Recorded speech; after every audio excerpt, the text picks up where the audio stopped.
Y sobre este tema me da muchísimo gusto saludar y le agradezco mucho que nos acompañe la doctora Aimee Vega Montiel. Ella es investigadora feminista del Centro de Investigaciones Interdisciplinarias de Ciencias y Humanidades de la UNAM. Doctora Aimee, muy buen día y gracias por acompañarnos.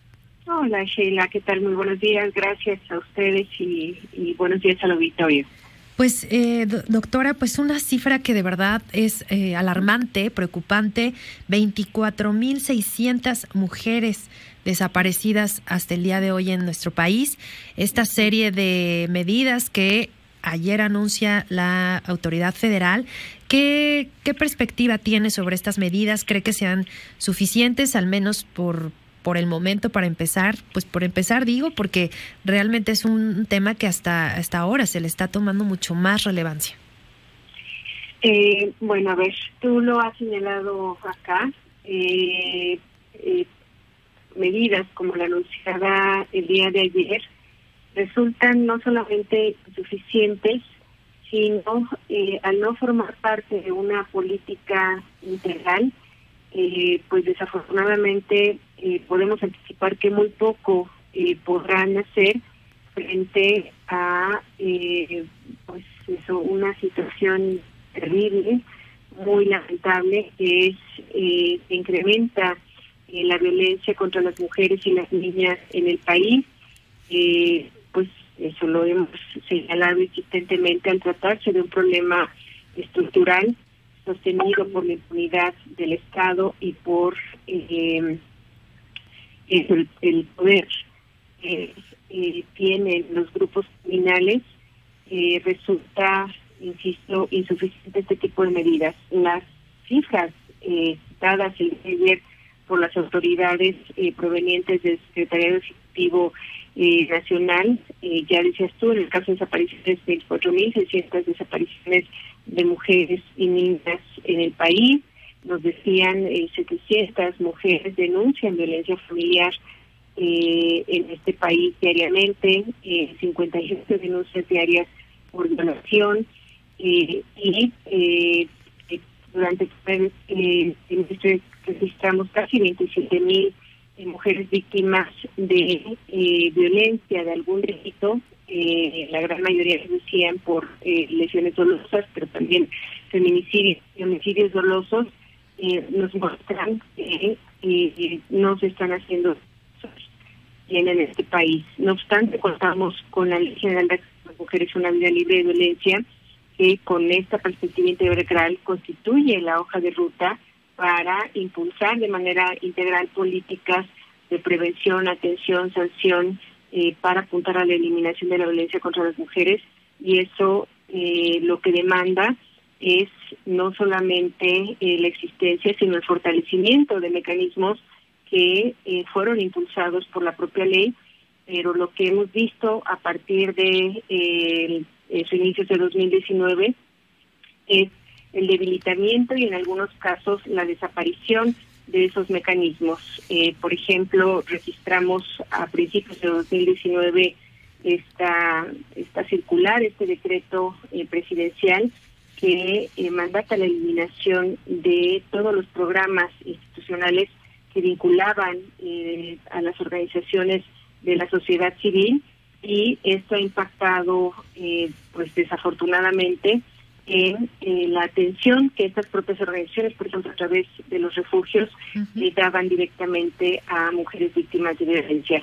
En estos días hemos escuchado bien por parte de la Red Nacional de Refugios, por parte de las organizaciones indígenas que sostienen los refugios para mujeres indígenas y afrodescendientes, que hasta este momento no han sido liberados los recursos correspondientes a la operación de los refugios.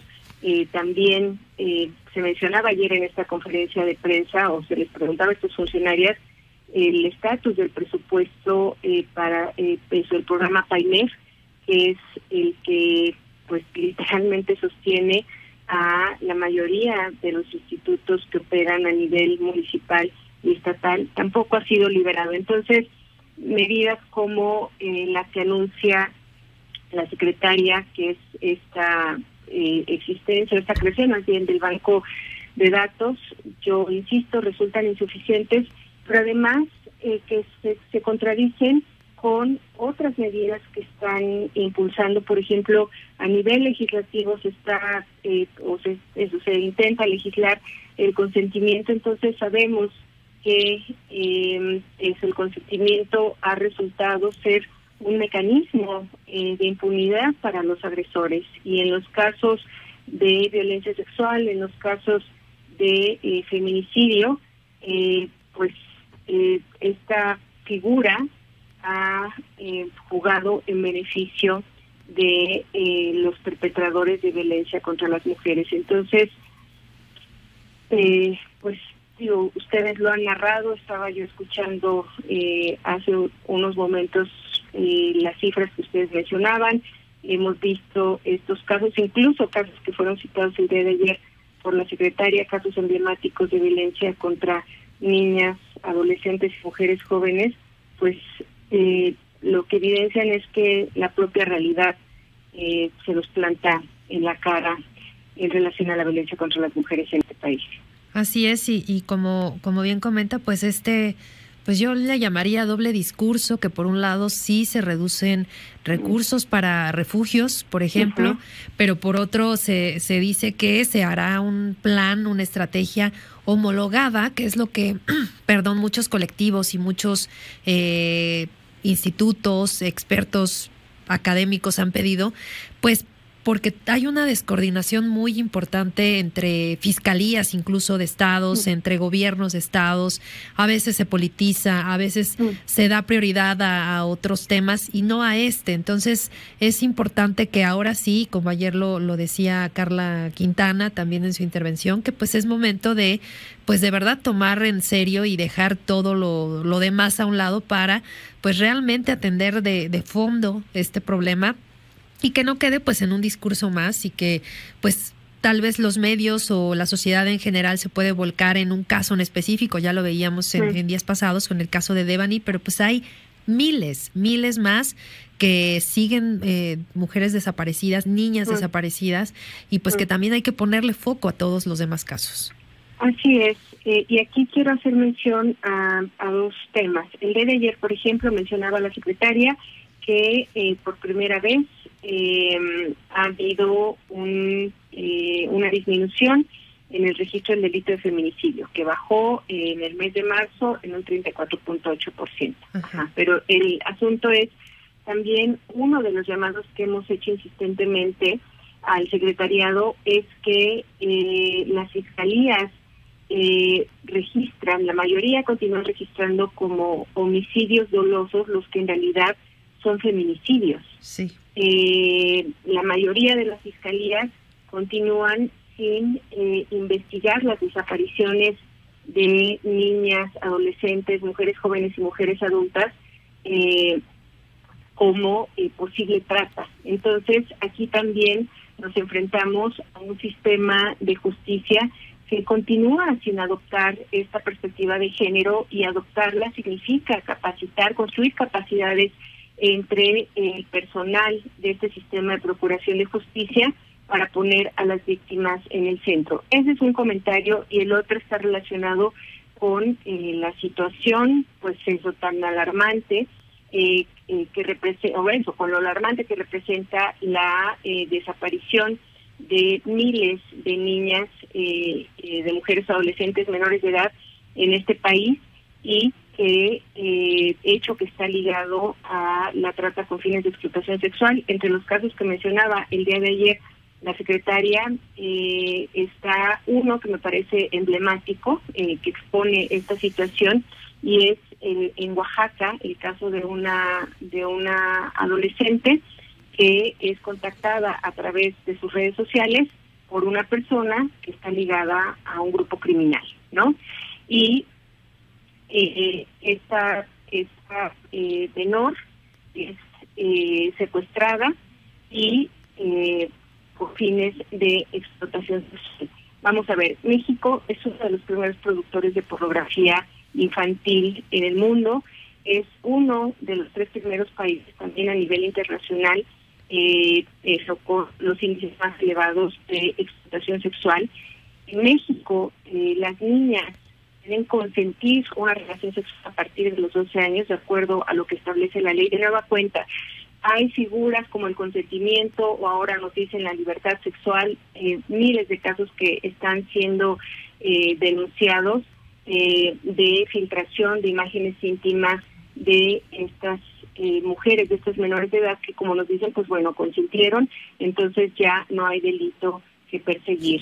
Cuando lo que hace esto es permitir al crimen organizado, en complicidad con agentes del Estado y con la impunidad del propio Estado, la operación de esto, es decir, de la explotación sexual de niñas y mujeres como negocio. México también es uno de los primeros destinos de turismo sexual infantil. Ya lo dije también, es uno de los primeros productores de pornografía infantil, y en estos números se cuentan a niñas indígenas, a niñas migrantes, a niñas afrodescendientes, que ayer las propias autoridades en esta conferencia reconocían no son registradas, o los datos correspondientes a las violaciones a derechos humanos a esta población de niñas no son registrados actualmente, porque no se encuentran desagregados de acuerdo a estas categorías. Entonces, aquí es muy importante señalar, en el caso particular de la violencia sexual, cómo las desapariciones de estas miles de niñas están vinculadas con la trata con fines de explotación sexual, con la prostitución, y sabemos, en México han habido intentos por legalizar la prostitución. De nueva cuenta,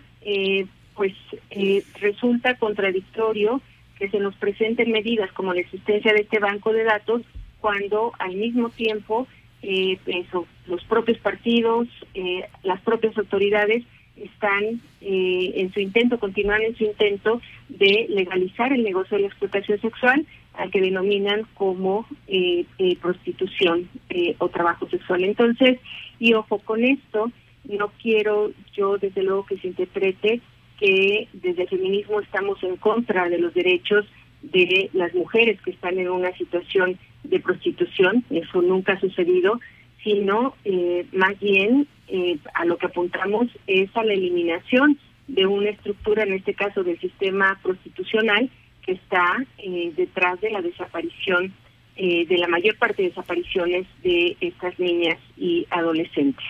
Y otro tema, doctora Aimee Vega Montiel, y agradeciéndole mucho que nos tome la llamada esta mañana, pues es el tema de la violencia digital. Este tema que quizá no se le ha puesto mucho foco, que quizá se está normalizando, porque en realidad vemos ya pues una escalada muy importante de ataques muy, muy agresivos en redes en contra de mujeres, y pues que se reconozcan, ¿no?, los diversos tipos de violencia que hay en redes sociales, en internet, etcétera. Así es. Bueno, citas tú aquí, en efecto, un caso, digamos, más bien una dimensión, no un caso, una dimensión muy importante. Nosotras, me refiero yo de manera particular y como parte de un colectivo que es el Laboratorio Feminista de Derechos Digitales, junto con otras organizaciones como Luchadoras, R3D, Artículo 19, hicimos pues eso, el intento de que esta reforma que se concretó el año pasado a la Ley General de Acceso a las Mujeres a una Vida Libre de Violencia, con el fin de introducir o de reconocer la violencia digital, justamente adoptar una perspectiva integral que reconociera los tipos más frecuentes de violencia digital. Esto no sucedió. El enunciado que quedó en la ley solamente reconoce un tipo, que es la circulación de imágenes íntimas sexuales sin consentimiento. Hicimos distintas advertencias sobre esta definición. De nueva cuenta, el consentimiento como figura que pues más bien juega en favor de los perpetradores, puesto que se supone que si una víctima consiente, como lo hemos visto también en las últimas horas en relación a un caso que incluso se ha colocado como trending topic en Twitter, muy, muy, muy lamentable, que me parece justo sintetiza las inconsistencias de esa definición y cómo pueden jugar en contra de una víctima, que insisto, en nombre del consentimiento, entonces deja libre de toda responsabilidad a los agresores, a los perpetradores. Y bueno, en los registros, insisto, en el propio caso emblemático que narraba ayer la secretaria, el Observatorio Ciudadano Nacional de Feminicidio lo ha advertido también. La mayor parte de las desapariciones hoy de niñas, adolescentes y de niños también suceden o tienen como detonador el contacto que establecen con estas poblaciones, grupos criminales, a través de sus redes sociales, a través de los videojuegos, a través de sus chats, y en efecto no se está poniendo atención a esta dimensión. ¿Qué es lo que sucede, por ejemplo, cuando una víctima llega a denunciar su violencia sexual ante un funcionario, ante un MP? Y esto lo digo porque nosotras lo hemos documentado a través de casos de víctimas que nos solicitan orientación, acompañamiento, y es que este funcionariado no tiene capacidades en materia de violencia digital. La mayoría ni siquiera conocen redes sociales a través de las cuales están interactuando estas poblaciones, pero ojo, este no es un problema de ese funcionariado. Justo los recortes presupuestales también han jugado en contra del sistema de procuración de justicia, tanto a nivel federal como a nivel local. El funcionariado lo ha denunciado, que tienen una sobrecarga de trabajo y además no reciben la capacitación necesaria ni en perspectiva de derechos humanos de las mujeres, en este caso ni en violencia digital. Entonces, de nueva cuenta, tu punto de partida es esta pregunta en relación al anuncio de la creación de este banco de datos de ADN de agresores, pero es una política que puede quedarse que puede no tener o lograr los efectos que se esperan cuando el